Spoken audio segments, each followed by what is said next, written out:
Wolanga ekivulu sente z'abana Uganda muziwe ekitiibwa.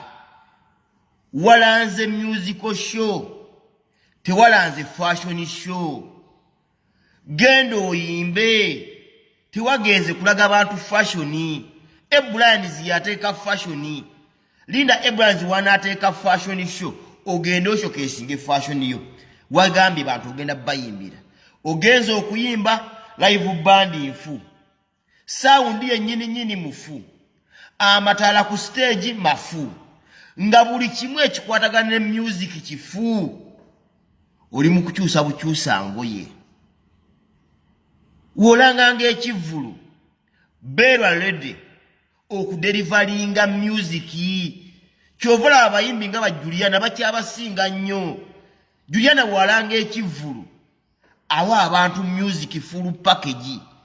Sindalera sanyu walanga anti concert. For example, boom party concert. Aba music. Tali kubya fashion. Akuba music. Abasajja nga bajoze kamiliyoni. Walanga ekivulu. Bana Uganda abira bakimanyi nti abagenda kuba music. Nga kagamba copycat.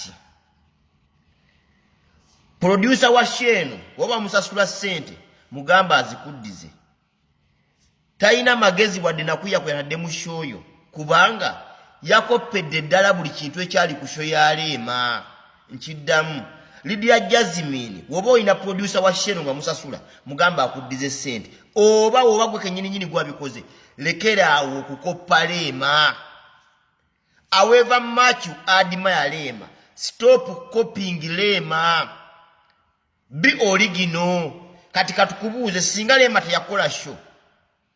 Kike walikoze ku show yo. Kitegeeza gwe ne producer wa show yo temuyina magazine agamge mwataddemu kuyiiya.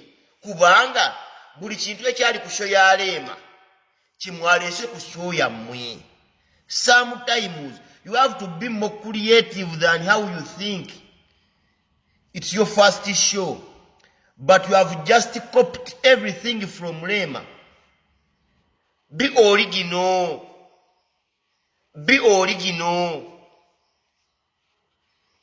Chovola banesho yabadde Ebo Walinga. Kubanga wayagadde okukola Rema bye yali akola. Rema bye yali akola. Yali original, yali nyini byo, yali original.